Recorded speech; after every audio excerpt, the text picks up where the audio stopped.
നമ്മുടെ ചടങ്ങിൻ്റെ അധ്യക്ഷൻ കേരളത്തിൻ്റെ മുൻ ഗതാഗത വകുപ്പ് മന്ത്രിയും ഈ നാടിൻ്റെ പ്രിയപ്പെട്ട MLA-യുമായ എൻ്റെ പ്രിയ സുഹൃത്ത് അഡ്വക്കേറ്റ് ആൻ്റണി രാജു, ഏറ്റവും ബഹുമാനായ മുൻ chief secretary Shri K. Jayakumar IAS, ഇവിടെ ആമുഖ ഭാഷണം നടത്തിയ ഈ പരിപാടിയുടെ എല്ലാം സംഘാടകനായ Bharat Bhavan member secretary doctor Pramod Payyanur, വിശ്വമാനവഗീതം അവതരിപ്പിച്ച ഹിന്ദുസ്ഥാനി സംഗീതജ്ഞ professor Amrita Banerjee, digital university Kerala registrar Shri professor A. Mujeeb, doctor Maluji, ചലച്ചിത്ര നടൻ ശ്രീ അനൻസിയർ Lopez, fisheries director Shri B. Abdul Nasar IAS, Shrimati Margot Michaud, നമ്മുടെ ward councillor Shrimati Serafin Freddy, ward councillor Shrimati Irene TR,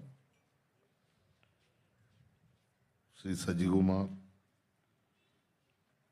പ്രിയങ്കരനായ Vinod Vaisakhi, advocate Robin Xavier, വേദിയിലും സദസ്സിലുമുള്ള പ്രിയപ്പെട്ടവരെ, സഹോദരി സഹോദരന്മാരെ, സുഹൃത്തുക്കളെ,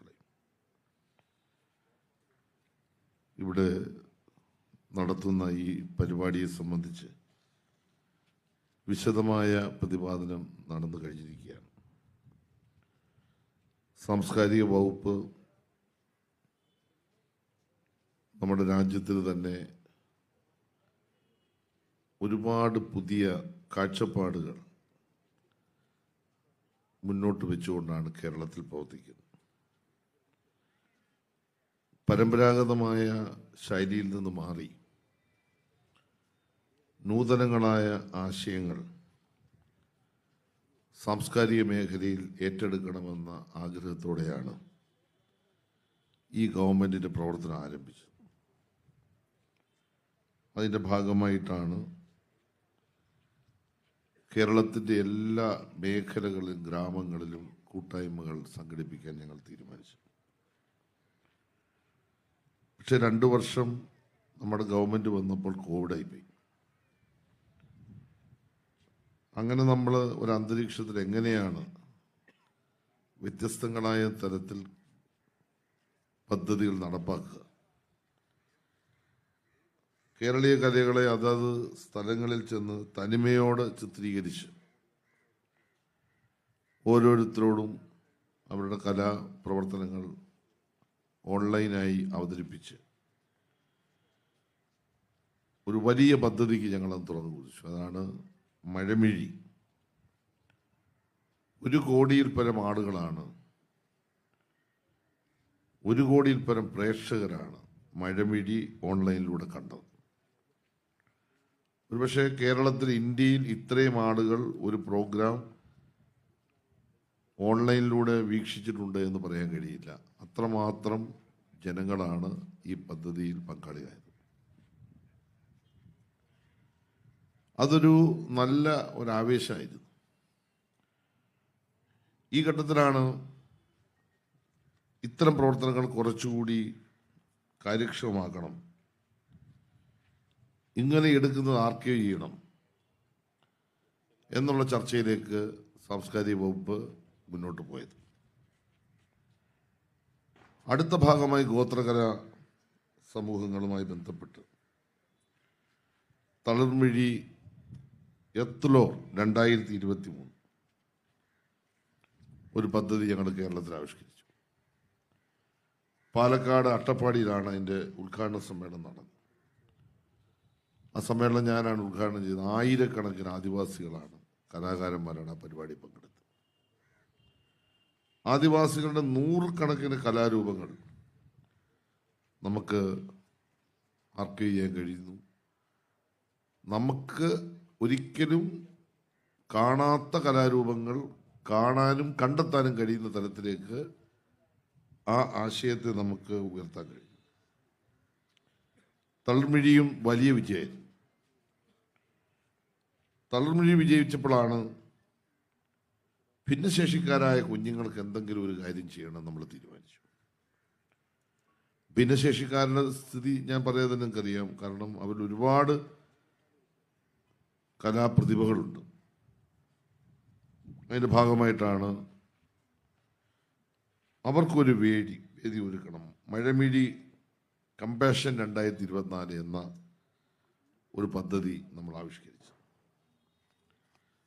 ആ പദ്ധതി തിരുവനന്തപുരത്തായിരുന്നു. അതിൻ്റെ സമാപനം വൻപിച്ച പരിപാടിയായിരുന്നു. ഇവിടെ പ്രമോദ് പറഞ്ഞതുപോലെ അതിൻ്റെ സമാപന സമ്മേളനത്തിൽ ഞാൻ ചെല്ലുമ്പോൾ എന്നെപ്പോലും അത്ഭുതപ്പെടുത്തി. കാരണം നമ്മുടെ മാറ്റി നിർത്തപ്പെടുന്ന, നമ്മളോടൊപ്പം സഞ്ചരിക്കാൻ കഴിയാത്ത ആളുകളും നമ്മൾ വിചാരിച്ചിരുന്ന കുഞ്ഞുങ്ങൾ അവരുടെ കഴിവ് തെളിയിക്കുന്ന, മാറ്റുരയ്ക്കുന്ന വേദി കണ്ടപ്പോൾ എന്നെ സംബന്ധിച്ച് ഭയങ്കര അത്ഭുതമാണ് തോന്നിയത്.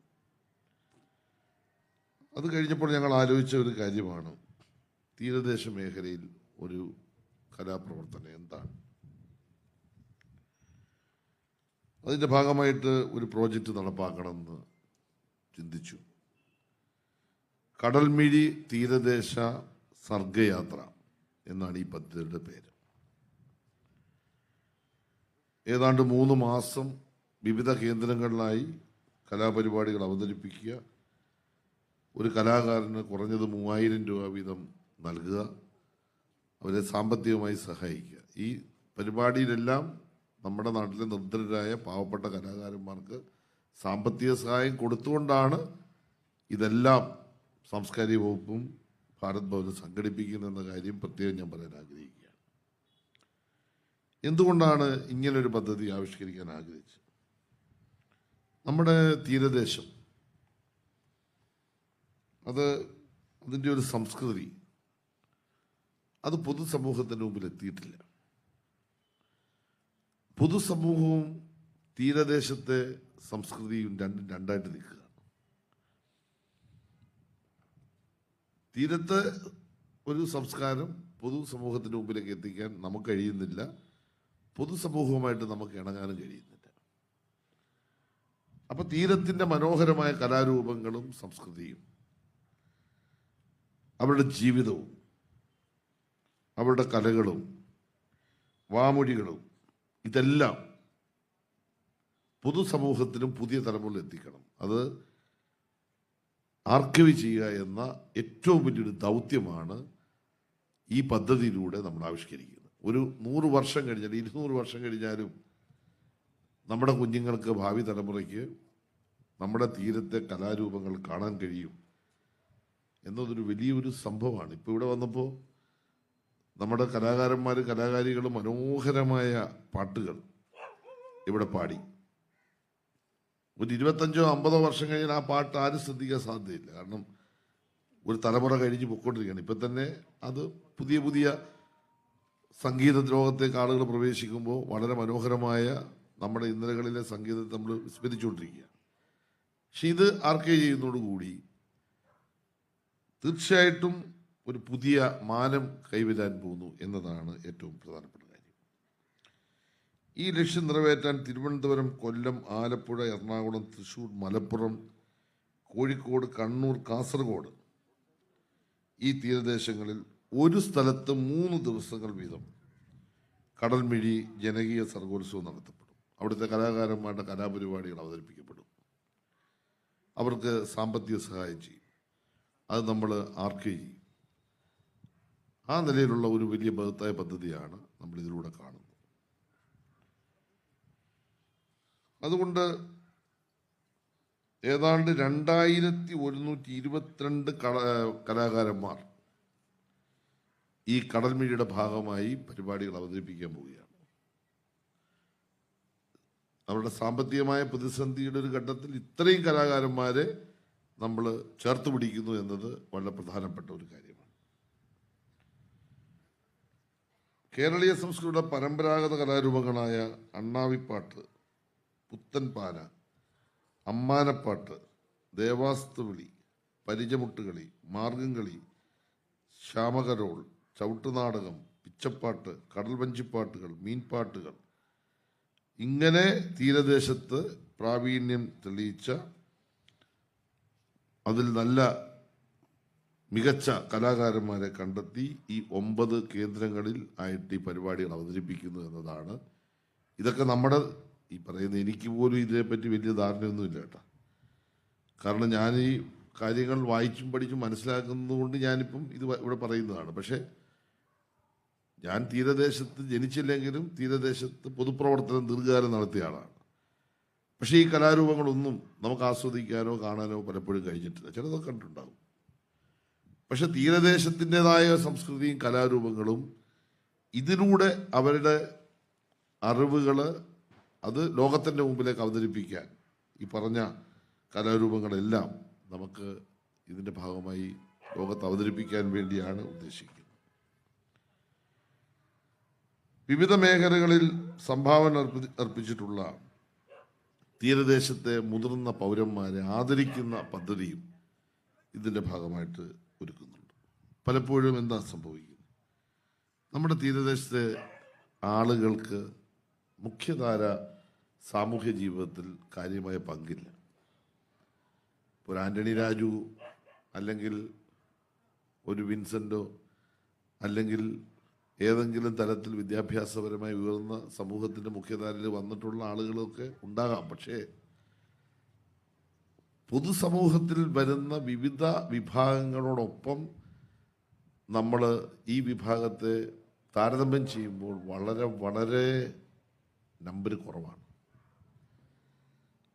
അവർക്ക് ഉള്ള കഴിവുകളും അവർക്കുള്ള കരുത്തും പൊതുസമൂഹത്തിലേക്ക് കൊണ്ടുവരാൻ വേണ്ടി അവരെ ബഹുമാനിക്കുക, ആദരിക്കുക എന്നതും ഇതിൻ്റെ ഭാഗമായി നമ്മൾ സംഘടിപ്പിക്കുകയാണ്. ഞാൻ ഇതിൻ്റെ ഭാഗമായി എല്ലാ സായാഹ്നങ്ങളിലാണ് ഈ പദ്ധതി അവതരിപ്പിക്കുന്നത്.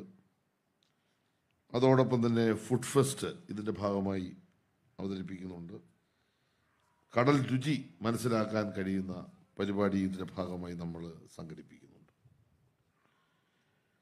Kerala digital university centre for digital transformation in culture രൂപകൽപ്പന ചെയ്ത് വികസിപ്പിച്ചെടുത്ത സാംസ്കാരിക വകുപ്പിൻ്റെ സഹകരണത്തോട് ആവിഷ്കരിക്കുന്ന കേരളീയ കലകളുടെ സമഗ്രമായ ആർക്കൈവിംഗ് പദ്ധതി ഉൾപ്പെടുന്ന വിവിധ പോർട്ടലുകളുടെ വെബ്സൈറ്റ് പ്രകാശനവും ഈ സംസ്ഥാനതല ഉദ്ഘാടനത്തോടൊപ്പം ഇതേ വേദിയിൽ നിർവഹിക്കപ്പെടുന്നു എന്നതും ഒരു ചരിത്ര സംഭവമായിട്ട് ഞാൻ പറയാൻ ആഗ്രഹിക്കുകയാണ്. ഈ കലാപ്രവർത്തനം മാത്രമല്ല സാംസ്കാരിക വകുപ്പിൻ്റെ കീഴിൽ ഇപ്പോൾ നടക്കുന്നത്. ഞാനിപ്പോൾ ഇവിടെ ബഹുമാന്യായ മാധുവിനോട് പറയുകയായിരുന്നു, സാംസ്കാരിക വകുപ്പിൻ്റെ വിവിധ സ്ഥാപനങ്ങളെ ഇത്തരം കാര്യങ്ങൾ ചെയ്യാനിപ്പം ചുമതലപ്പെടുത്തിയിട്ടുണ്ട്. കേരളത്തിലെ മികച്ച അധ്യാപകർ, ഇപ്പോൾ സാനുമാഷിനെ പോലെയുള്ള മികച്ച അധ്യാപകരുടെ ക്ലാസ് ലൈവായി നമ്മൾ എടുത്തുകൊണ്ടിരിക്കുകയാണ്. ഇപ്പോൾ യൂണിവേഴ്സിറ്റി കോളേജിലെ ഉമ്മസാറിനെ പോലുള്ള പ്രൊഫസർ ഉമ്മനെ പോലുള്ള പ്രഗത്ഭരുടെ ക്ലാസ്സിനെടുത്തു. മഹാരാജാസ് കോളേജിൽ സാനുമാഷിൻ്റെ ക്ലാസ് എടുത്തു. ഒരു 25-50 വർഷം കഴിഞ്ഞാൽ സാനുമാഷിൻ്റെ ഒരു ക്ലാസ് നമുക്ക് ആലോചിക്കാൻ പോലും പറ്റില്ല. ഞാൻ സത്യത്തിൽ ഇപ്പോൾ ആലോചിച്ചൊരു കാര്യം, എത്രയോ പ്രഗത്ഭന്മാരെ ആളുകൾ നമ്മളെ വിട്ടുപോയി. ഇപ്പോൾ സുമാർ അഴീക്കോട് മാഷിനെ പോലെ എത്രയോ പ്രതിഭാധനന്മാർ, ഇവരെ ഒന്നും നമുക്ക് അന്നത്തെ ഒരു സാഹചര്യത്തിൽ നമ്മുടെ സാങ്കേതിക വിദ്യയുടെ കുറവ് കൊണ്ട് നമുക്ക് ശരിക്കും അവരെ എല്ലാം പുതിയ തലമുറയ്ക്ക് ചൂണ്ടിക്കാണിക്കാൻ കഴിയുന്നില്ല. എങ്കിൽ ഇന്ന് നമ്മൾ ചെയ്യേണ്ടത് നമ്മുടെ ഡിജിറ്റൽ യൂണിവേഴ്സിറ്റി, നമ്മുടെ സംവിധാനങ്ങളും നമ്മുടെ കരുത്തും എല്ലാം വർദ്ധിച്ചൊരു കാലത്ത് ഇത്തരം എല്ലാ കാര്യങ്ങളും ആർക്ക് ചെയ്യാനുള്ള സംവിധാനമാണ് സാംസ്കാരിക വകുപ്പിൻ്റെ കീഴിൽ എല്ലാ കാര്യങ്ങളും ചെയ്യണം. സാമ്പത്തിക പ്രതിസന്ധി കൊണ്ട് അതെല്ലാം തലമുറകൾക്കായി കാത്തു സൂക്ഷിക്കണമെന്ന് ലക്ഷ്യം വെച്ചുകൊണ്ട് അത്തരം ചില പദ്ധതികളും ഞങ്ങളിപ്പോൾ നടപ്പാക്കി വരുന്നുണ്ട്. അത് ഞാനിപ്പോൾ പറഞ്ഞുകൊണ്ടിരിക്കുകയായിരുന്നു. കഴിഞ്ഞാൽ അതിലേക്ക് ഡിജിറ്റൽ യൂണിവേഴ്സിറ്റിക്കാരുടെ സഹായം ആവശ്യമായിട്ട് വരുന്നുണ്ട് എന്ന കാര്യം ഞാൻ പറഞ്ഞുകൊണ്ടിരിക്കുകയായിരുന്നു.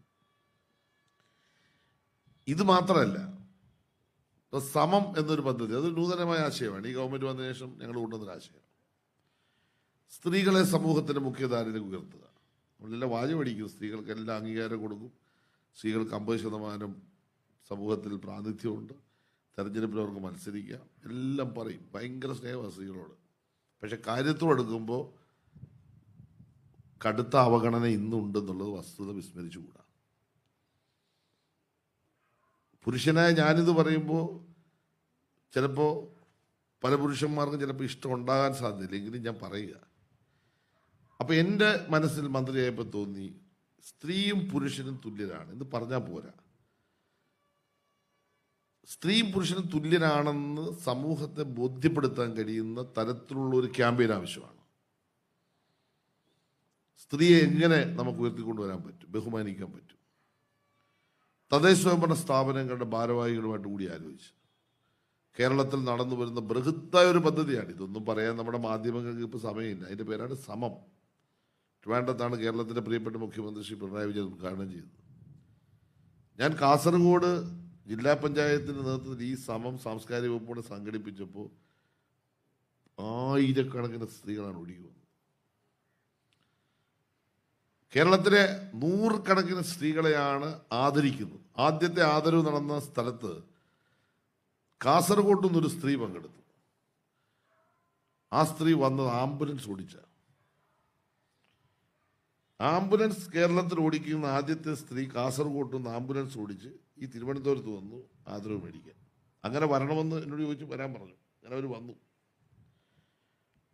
കേരളത്തിലെ ബോട്ട് ഓടിക്കുന്ന സ്ത്രീ നിങ്ങൾക്കറിയോ? പുരുഷന്മാരുടെ ആധിപത്യമാണല്ലോ ഈ ഫിഷിംഗ്. കേരളത്തിൽ ആദ്യമായി ബോട്ട് ഓടിക്കുന്ന സ്ത്രീകളുണ്ട്, അവരെ ഇപ്പം നമ്മൾ കൊണ്ടുവന്ന് ആദരിച്ചു. അപ്പോൾ സമൂഹത്തിൻ്റെ മുഖ്യധാരയിൽ സ്ത്രീകളെ ഉയർത്തിക്കൊണ്ടുവരാൻ കഴിയുന്ന ഒരു അത് ആർക്കൈസ് ചെയ്യണം, അതെല്ലാം കാത്തുസൂക്ഷിക്കണം. ഇപ്പം നാഞ്ചിയമ്മയെ ആദരിച്ചു. നാഞ്ചിയമ്മ എന്ന് പറയുന്ന ഒരു സ്ത്രീ കേരളത്തിൽ മുഖ്യധാരയിലേക്ക് ഉയർന്നു വരിക എന്ന് പറയുന്നത് നമുക്ക് അസാധ്യമാണ്, ആലോചിക്കാൻ പറ്റുന്ന കാര്യമല്ല. പക്ഷേ ഇന്നത് സാധ്യമാക്കി. അതുതന്നെയാണ് ഞങ്ങളൊരു പ്രൊജക്റ്റ് ചെയ്യുന്നത്, സമം. അങ്ങനെ കേരളത്തിൻ്റെ എല്ലാ ഭാഗത്തും ഈ ഗവൺമെൻറ് 5 വർഷം കൊണ്ട് ആയിരക്കണക്കിന് സ്ത്രീകളെ ഹൈലൈറ്റ് ചെയ്യാൻ ഉദ്ദേശിക്കുന്നു. കുറേ ഇപ്പം ചെയ്തു കഴിഞ്ഞു. വിവിധ മേഖലകളിൽ പ്രവർത്തിക്കുന്ന ആയിരക്കണക്കിന് ആളുകൾ, പ്ലെയിൻ ഓടിക്കുന്നവർ, ബോട്ട് ഓടിക്കുന്നവർ, ഷിപ്പ് ഓടിക്കുന്നവർ, ട്രെയിൻ ഓടിക്കുന്നവർ, ആംബുലൻസ് ഓടിക്കുന്നവർ, നമ്മളെ കാണാത്ത എത്രയോ ആയിരക്കണക്കിന് കരുത്തുള്ള ആളുകൾ, പുരുഷൻ്റെ മേധാവിത്വത്തെക്കാൾ അപ്പുറത്തേക്ക് ചിന്തിക്കുന്ന പ്രവർത്തിക്കുന്ന സ്ത്രീ സമൂഹം ഒരു സമൂഹത്തിലുണ്ട്. അവിടെ കൊണ്ട് അവസാനിക്കുന്നില്ല, ഒരു സാംസ്കാരികമായ ഇടപെടലും കൂടി ഇതിനകത്ത് വരുന്നുണ്ട്. ഒരു സ്ത്രീ പുരുഷ ബന്ധത്തിൽ സ്ത്രീ ഒരു 10 അടി താഴ്ചയിലാണ് നിൽക്കുന്നതെന്നുള്ള അബദ്ധധാരണ പുരുഷൻ്റെ മനസ്സിൽ നിന്ന് മാറ്റണം. അതിനുള്ള കൾച്ചറലായിട്ടുള്ള ചില പ്രവർത്തന രീതികളും നമ്മൾ ഇതിൻ്റെ ഭാഗമായിട്ട് സംഘടിപ്പിക്കുന്നുണ്ട്. അപ്പം അതിൻ്റെ ഭാഗമായിട്ട് ഞാൻ എല്ലാം വിശദീകരിക്കുന്നില്ല, കാരണം അത് വിവാദങ്ങളിലേക്ക് പോകുന്നതുകൊണ്ട് ഞാൻ അതിലേക്ക് ഞാൻ പോകാൻ ഉദ്ദേശിക്കുന്നില്ല. കാരണം ഞാൻ എന്തെങ്കിലും പറഞ്ഞു കഴിഞ്ഞാൽ പിന്നെ അത് നാളെ അതായിരിക്കും വാർത്തയായിട്ട് വരുന്നത്. ചില സത്യങ്ങൾ ഇടയ്ക്കിടയ്ക്ക് പറയുമ്പോൾ ചിലർക്ക് പ്രയാസം വരുമ്പോൾ അതിങ്ങനെ വാർത്തയാകും. അതിനകത്ത് എനിക്ക് പ്രയാസമൊന്നുമില്ല, പിന്നെ നമ്മളത് പ്രയാസം ഉണ്ടാക്കാൻ പോകുന്നില്ല. പക്ഷെ ഒരു കാര്യം ഞാൻ പറയാം, എന്തുകൊണ്ട് പുരുഷനെ സ്ത്രീ താലി കെട്ടുന്നില്ല? ഞാൻ സ്ത്രീയെ താലി കെട്ടിയ കല്യാണം കഴിച്ച്, എൻ്റെ അറിവില്ലായ്മ. പക്ഷെ ഇന്ന് ഞാൻ കല്യാണം കഴിക്കാമെന്നെങ്കിൽ ഞാനൊരു സ്ത്രീയോട് പറയും, നീ എന്നെ താലി കെട്ടാൻ പറയും. പത്രം ഞാൻ പറഞ്ഞ് അവസാനിപ്പിക്കുക. തിരിച്ചൊന്ന് ആലോചിച്ച്, അവിടെ ഒരു അടിമത്ത സ്വഭാവം വരുന്നില്ലേ? എത്ര പുരുഷന്മാർക്ക് ഇനി ധൈര്യമുണ്ട്? എനിക്ക് ധൈര്യം ഇല്ലാതായി പോയി. കാരണം അന്ന് എനിക്ക് അറിയില്ലായിരുന്നു. കാരണം ഇങ്ങനെ കെട്ടിയാലേ കെട്ടാകത്തുള്ളൂ, എങ്കിലേ ഇവിടെ എൻ്റെ ചുറ്റിനും അടിമയായിട്ട് നിൽക്കത്തുള്ളൂ എന്നൊരു ധാരണയായിപ്പോയി. പിന്നെ പ്രായം കൂടി കഴിഞ്ഞപ്പോൾ ചിന്തിച്ചപ്പോഴാണ് മനസ്സിലായി, മണ്ടത്തരായിപ്പോയി, തിരിച്ചു മതിയായിരുന്നു എന്ന്. ഇത് 2 പേരും കൊടുക്കണ്ട, 2 പേരും അങ്ങനെ കെട്ടിയില്ലെന്താ? അപ്പം സമൂഹത്തിൽ വരുന്ന ചില വേറിട്ട കാഴ്ചപ്പാടുകൾ, അതിനെ നമ്മൾ പാരമ്പര്യമാണ്, അല്ലെ പരമ്പരാഗത ശൈലിയാണെന്ന് പറയുന്നതിനെ കുഴിച്ചു മൂടേണ്ട കാലം അതിക്രമിച്ചു. അതിനുവേണ്ടി ഒരു പ്ലാറ്റ്ഫോം കേരളത്തിൽ ആവശ്യമാണ്. അതാണ് സമം. ഞാൻ വിശദീകരിക്കുന്നില്ല. ഇത്തരത്തിലുള്ള പുതുമയാർന്ന ജനകീയമായിട്ടുള്ള ചലനങ്ങൾ ഇത്തരം പദ്ധതികളിലൂടെ കേരളത്തിൽ കൊണ്ടുവരിക, അതിൽ ഭാരത് ഭവൻ വലിയൊരു പങ്ക് നിർവഹിക്കുന്നുണ്ട്. ഞാൻ എൻ്റെ അനുജനാണ് പ്രമോദ് പയ്യന്നൂർ. വളരെ സാമർഥ്യത്തോട്ട് കാര്യം പറഞ്ഞാൽ പ്രമോദ് ഇങ്ങനൊന്ന് ആശയത്തിൻ്റെ ഒരു എന്താ പറയുക, ഒരു ഗൈഡ് ലൈനിൻ്റെ ഒരു ചെറിയ ഭാഗം കൊടുത്താൽ മതി, ബാക്കിയെല്ലാം മൂപ്പര് മേക്കപ്പ് ചെയ്തോളും. സത്യത്തിൽ ഇത് മേക്കപ്പ് ചെയ്യുന്നതൊക്കെ മൂപ്പര് തന്നെ, അത് ഭംഗിയായിട്ട്. ഇവിടെ തന്നെ ഇങ്ങനൊരു പ്രോഗ്രാം അദ്ദേഹം എടുക്കുമെന്ന് പറഞ്ഞാൽ ഭാരത് ഭവനിൽ വെച്ച് നടത്തണമെന്ന് പറഞ്ഞു. അങ്ങനെ ആലോചിക്കുക, സാമ്പത്തിക പ്രയാസം. ഞാൻ വേണ്ട, കടപ്പുറത്ത് തന്നെ ഈ പരിപാടി നടക്കട്ടെ. അപ്പോൾ ഞാൻ സത്യത്തിൽ ഇങ്ങനെ പ്രതീക്ഷിച്ചില്ല. കടപ്പുറത്തു നിന്ന് കുറേ ആൾ ഇനി പരിപാടി പിന്നെ കലാപരിപാടി ആകുമ്പോഴത്തേ വരും. അപ്പോൾ അതിൻ്റെ ഒരു പ്രത്യേക ഉദ്ഘാടനം ജയകുമാർ സാർ തന്നെ പറയുന്നത് ആദ്യമായിട്ടാണ് ഇങ്ങനെ ഉദ്ഘാടനം. അപ്പോൾ ഒരു സംഗതി പറഞ്ഞാൽ അതിനെ പരമാവധി ഏറ്റവും നല്ല നിലയിൽ ആവിഷ്കരിക്കാനുള്ള പ്രമോദിൻ്റെ ഒരു കഴിവ്, അത് ഭാരത് ഭവൻ്റെ അംഗങ്ങളുടെ ഒരു പ്രവർത്തനം, അവിടുത്തെ ജീവനക്കാരുടെ ഒരു പ്രവർത്തനം, അതിനെ ഞാൻ ആത്മാർത്ഥം അഭിനന്ദിക്കുകയാണ്. അതുകൊണ്ട് അവരെ പല കാര്യങ്ങളും മന്ത്രി ഇന്നലെ ഞാൻ ഏൽപ്പിക്കുകയും ചെയ്തിട്ടുണ്ട്, കാരണം അത് ചെയ്യാൻ അറിയാം. തീർച്ചയായിട്ടും കേരള സർക്കാരിൻ്റെ സാംസ്കാരിക വിനിമയ കേന്ദ്രമായ ഭാരത് ഭവന് നമ്മുടെ രാജ്യത്തിൻ്റെ തന്നെ ബഹുസ്വരതയ്ക്ക് കരുത്തു പകരുന്ന തീർച്ചയായിട്ടും ഒരുപാട് ദൗത്യങ്ങൾ നിറവേറ്റാൻ ഇനിയും കഴിയും എന്നതിൽ സംശയമില്ല. ഇവിടെ ഈ പറഞ്ഞ തീരദേശത്തെ നമ്മുടെ പരിപാടി നമ്മുടെ നാടിൻ്റെ ഒരു ആത്മാവിനെ ഉൾക്കൊള്ളുക എന്ന ലക്ഷ്യത്തോടെയാണ് നമ്മൾ ഈ പരിപാടി സംഘടിപ്പിക്കുന്നത്. ഒട്ടും കലർപ്പില്ലാതെ പൊതുസമൂഹത്തിൻ്റെ മുമ്പിലേക്ക് ഇതിനെ പരിചയപ്പെടുത്തുക എന്നതാണ്, വസ്തുതാപരമായി പരിചയപ്പെടുത്തുക എന്നതാണ് നമ്മളിതുകൊണ്ട് ലക്ഷ്യമിടുന്നത്. ഞാനതിൻ്റെ എല്ലാം വിശദാംശങ്ങളിലേക്ക് പോകുന്നില്ല. ഡിജിറ്റൽ യൂണിവേഴ്സിറ്റിയുടെ എല്ലാ പിന്തുണയും സഹായവും സാംസ്കാരിക വകുപ്പിന് തുടർന്നും ഉണ്ടാകണം. വകുപ്പിൻ്റെ എല്ലാ സ്ഥാപനങ്ങളെയും ഒന്നിനൊന്നായി മെച്ചപ്പെടുത്തുക, അതാണ് ലക്ഷ്യമിടുന്നത്. ഇപ്പോൾ ബുക്ക് മാർക്ക് കേരളത്തിൽ വളരെ പിന്നിക്കിടന്ന ഒരു സ്ഥാപനമാണ്. ഇന്ന് കേരളത്തിലെ നമ്പർ 1 കൾച്ചറൽ സ്ഥാപനമായി മാറി. നിങ്ങൾ തിരുവനന്തപുരം യൂണിവേഴ്സിറ്റി കോളേജിൻ്റെ മുമ്പിലുള്ള നമ്മുടെ ഓഡിറ്റോറിയം, നമ്മുടെ VJT അല്ല, ഇപ്പോൾ അയ്യങ്കാളി ഹാൾ, ആ ഹാളിൻ്റെ സൈഡിലായി പോയി ഒരു കോഫി കുടിച്ചിട്ട് അവിടെ നിന്നാൽ നിങ്ങൾക്ക് പുസ്തകം കാണാം. കേരളത്തിലെല്ലായിടത്തും ഇപ്പോൾ സാംസ്കാരിക വകുപ്പ് അവരോട് പറഞ്ഞിരിക്കുകയാണ്, കോഫി കുടിക്കുന്ന അല്ലെ കോഫി വിത്ത് ബുക്സ് എന്ന് പറയുന്നൊരു പ്രോഗ്രാം നടപ്പാക്കുക. ട്രിവാൻഡ്രത്ത് ഇപ്പോൾ 2 തുടങ്ങി, കേരളത്തിൽ എല്ലായിടത്തും കാലിക്കറ്റിൽ ഇപ്പോൾ തുടങ്ങാൻ പോകുന്നു. കടത്തിൻ്റെ പുറത്ത് കടത്തിലായിരുന്നു, ഇന്ന് സ്വന്തം കാലിൽ അവർ നിൽക്കുകയാണ്. അവർ ഉണ്ടാക്കുന്ന പൈസ കൊണ്ട് സന്തോഷമായി ജീവനക്കാർക്ക് ശമ്പളം കൊടുക്കുന്നു. ആരെയും കൈനീട്ടി പോയി നിൽക്കേണ്ട ഗതികേടില്ല, സ്ഥാപനം മാറി. വളരെ പിന്നിലായിരുന്നു ഫോക്ലോർ അക്കാദമി. ആയിരക്കണക്കിന് കലാരൂപങ്ങൾ കണ്ടെത്തി ഇന്ന് കേരളത്തിലെ ഏറ്റവും മഹത്തായ ഒരു സ്ഥാപനമായി ഫോക്ലോറിനെ നമ്മൾ മാറ്റി. ഇന്ന് ഫോക്ലോറിൻ്റെ പരിപാടികൾ എല്ലാ ദിവസവും എല്ലാ മണിക്കൂറിലും കേരളത്തിൽ അങ്ങോളം ഇങ്ങോളം നടക്കുകയാണ്. നമ്മൾ കാണാത്ത, നമ്മൾ അറിയാത്ത എത്രയോ കലാരൂപങ്ങൾ നമ്മുടെ ഫോക്ലോറുമായി ബന്ധപ്പെട്ട് കണ്ടുപിടിച്ചു. 1500ഓളം കലാരൂപങ്ങളാണ് ഇതിനോടകം തന്നെ ഇപ്പോൾ കണ്ടുപിടിച്ചത്. എല്ലാം ഡിജിറ്റലൈസ് ചെയ്യാൻ പോവുക. 1 കോടി കൂടെ അവരുടേതായ പരിപാടികൾ. അപ്പോൾ ഞാൻ പറഞ്ഞ ഓരോ സ്ഥാപനങ്ങൾക്കും ഓരോ ഉത്തരവാദിത്വമുണ്ട്. അത് സ്വന്തം കാലിൽ നിന്ന് വരുമാനം വർദ്ധിപ്പിച്ച് ആ സ്ഥാപനങ്ങളെല്ലാം ഡെവലപ്പ് ചെയ്യണം. ഭാരത് ഭവനാണെങ്കിലും ബുക്ക് മാർക്കാണെങ്കിലും പിന്നെ ഈ പറയുന്ന ഫോക്ലോർ ആണെങ്കിലും അക്കാദമികളാണെങ്കിലും എല്ലാ സ്ഥാപനത്തിനും അതിൻ്റേതായ നിലയിൽ. ഇപ്പം മിമിക്രി ആർട്ടിസ്റ്റുകൾ, മിമിക്രി ഒരു കലാരൂപമായിട്ട് അംഗീകരിച്ചില്ലായിരുന്നു, ഇപ്പം നമ്മൾ അംഗീകരിച്ചു. ഇപ്പം നമ്മൾ സംഗീത നാടക അക്കാദമിക്കാരുണ്ട്, അത് അംഗീകരിപ്പിച്ചു. കേരളത്തിൽ ആയിരക്കണക്കിന് മിമിക്രി ആർട്ടിസ്റ്റുണ്ട്. അവർക്ക് പ്രോത്സാഹിപ്പിക്കാൻ കഴിയുന്ന അവാർഡുകളും മറ്റു കാര്യങ്ങളും മറ്റുള്ള മേഖലയിൽ കൊടുക്കുന്നതിന് അവർക്ക് കൊടുക്കണം. ഞാൻ ഓരോന്നും വിശദീകരിക്കുന്നില്ല. അപ്പോൾ എല്ലാ സ്ഥാപനങ്ങളെയും നമുക്ക് മെച്ചപ്പെടുത്തി നമ്മുടെ ആശയവിനിമയത്തെ ശാക്തീകരിക്കുകയാണ്. ബഹുസ്വരത, ഞാൻ അവസാനിപ്പിക്കുന്നു, ബഹുസ്വരതയാണ് നമ്മുടെ രാജ്യത്തിൻ്റെ നിലനിൽപ്പ്. വർത്തമാനകാലത്ത് വലിയ വെല്ലുവിളിയെ നേരിടുകയാണ്, അത് ഓർത്തോണം. നമ്മുടെ മുമ്പിലുള്ള ഒറ്റ പ്രശ്നങ്ങളെല്ലാം ഭാരതീയരാണ്. വ്യത്യസ്തങ്ങളായ ആശയങ്ങളെ ബഹുമാനിക്കുകയും ആദരിക്കുകയും ചെയ്യുന്നതാണ് നമ്മുടെ രാജ്യത്തിൻ്റെ മഹത്വം. നമ്മുടെ മതേതരത്വ ജനാധിപത്യ സംവിധാനത്തിൻ്റെ നിലനിൽപ്പതാണ്. എല്ലാ വൈവിധ്യങ്ങളെയും നമ്മൾ സ്വീകരിക്കണം, എല്ലാ വൈവിധ്യങ്ങളെയും നമ്മൾ അംഗീകരിക്കണം. ആ വൈവിധ്യങ്ങളില്ലെങ്കിൽ ഭാരതം ഉണ്ടാകത്തില്ല. ആ വൈവിധ്യത്തിലൂടെയാണ് ഈ രാജ്യത്ത് ഇത്രയും കാലമായ ഒരു ജനാധിപത്യ സംവിധാനം നിലനിൽക്കുന്നത്, ഒരു ഫെഡറൽ സംവിധാനം നിലനിൽക്കുന്നത്. നമ്മളെല്ലാവരും ഭാരതീയരെന്ന നിലയിലേക്ക് ഒരു പുതിയ തലത്തിലേക്കുള്ള ചിന്ത വളർത്തിക്കൊണ്ടുവരുവാൻ, നമ്മുടെ കുഞ്ഞുങ്ങളെ അത്തരത്തിൽ പഠിപ്പിക്കാൻ, ഞാൻ പറയും, ഇപ്പോൾ ഒരു വലിയ പ്രോജക്റ്റ് ഞങ്ങൾ ചെയ്യുകയാണ്. ബാലകേരളം എന്ന് പറയുന്ന ഈ ഗവൺമെൻറ് ഏറ്റവും വലിയ ഡ്രീം പ്രോജക്റ്റ് ചെയ്യുകയാണ്. 1,00,000 കുട്ടികളെ പഠിപ്പിക്കുക ഒരു വർഷം. ഈ വരുന്ന മാസം എൻ്റെ ഉദ്ഘാടനമാണ്. എൻ്റെ എല്ലാം ആയി കഴിഞ്ഞ് കരിക്കുലവും എൻ്റെ എല്ലാ പ്രോസസ്സെല്ലാം കംപ്ലീറ്റ് ചെയ്തു. ഒരു ഡ്രീം പ്രോജക്റ്റാണ്. അതായത് കുഞ്ഞുങ്ങളിലാണ് ആദ്യം നമ്മൾ അറിവ് പകർന്നു കൊടുക്കേണ്ടത്. അറിവെന്ന് പറഞ്ഞാൽ പുസ്തകം പഠിപ്പിക്കുകയല്ല. ചില ആളുകളുടെയൊക്കെ ധാരണ ഈ പുസ്തകത്തിലിരിക്കുന്ന എല്ലാം ഇങ്ങനെ പറഞ്ഞു കൊടുത്തിട്ട് കുഞ്ഞുങ്ങളെ അങ്ങോട്ട് പഠിപ്പിക്കുക.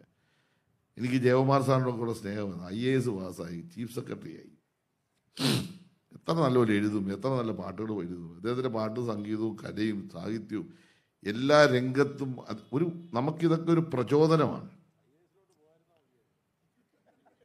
അവിടെ പോയതുകൊണ്ട് അദ്ദേഹത്തിന് അധികം സമയം കിട്ടിയില്ല. പോയില്ലായിരുന്നെങ്കിൽ കേരളത്തിൽ ഇന്ത്യ കണ്ട ഏറ്റവും വലിയ കലാകാരനായി മാറിയത്. എന്നിട്ടും മോശമൊന്നുമല്ല, ഇപ്പോഴും എഴുതിക്കൊണ്ടിരിക്കുക. ഞാൻ പറഞ്ഞതെന്ന് വെച്ചാൽ പാഠപുസ്തകം മാത്രം പഠിച്ചിരുന്നെങ്കിൽ ജയകുമാർ IAS ഇന്ന് കാണുന്ന ജയകുമാർ സാറാകില്ലായിരുന്നു. പാഠപുസ്തകത്തിന് അപ്പുറം ഒരു ലോകത്തെ പറ്റി പഠിക്കാൻ കഴിഞ്ഞു, ഒരു ഭാഗ്യമാണ്. അങ്ങനെ ഒരു വിഷൻ നമ്മുടെ കുഞ്ഞുങ്ങളിലേക്ക് എത്തിക്കാൻ നമ്മുടെ കേരള ഗവൺമെൻറ് സാംസ്കാരിക വകുപ്പ് ചെയ്യുന്ന ഏറ്റവും വലിയ പദ്ധതിയാണ് നമ്മുടെ വൈരോപ്പള്ളിയുടെ നേതൃത്വം നമ്മളിപ്പോൾ ചെയ്യുന്ന പദ്ധതിയാണ് ബാലകേരള പദ്ധതി. അങ്ങനെ നൂതനങ്ങളായ ഒട്ടേറെ പദ്ധതികൾ, ആശയങ്ങൾ. ഇതൊന്നും നമ്മുടെ നാട്ടിൽ പലരും അറിയാറില്ല. ഇതൊന്നും എഴുതാൻ നമ്മുടെ മാധ്യമങ്ങൾക്ക് സമയമില്ല. കാരണം അവർക്ക് ഒരുപാട് തിരക്കാണ്. ഇപ്പോൾ കഴിഞ്ഞ ഒരാഴ്ചയായിട്ട് ദിവ്യയുടെ പുറകെയാണ്. ഒരാഴ്ചയായിട്ട് ആ കൊച്ചിങ്ങോട്ട് പോകുന്ന, ആ കൊച്ചിങ്ങോട്ട് വരുന്ന, ആ കൊച്ചി എന്തല്ലോ നമ്മൾ എന്തു. ഞാൻ അതിനൊന്നും ന്യായീകരിക്കാൻ വേണ്ടി പറയുകയല്ല. നമുക്ക് വേണ്ട കാര്യങ്ങളിലേക്കാണ് വരേണ്ടത്.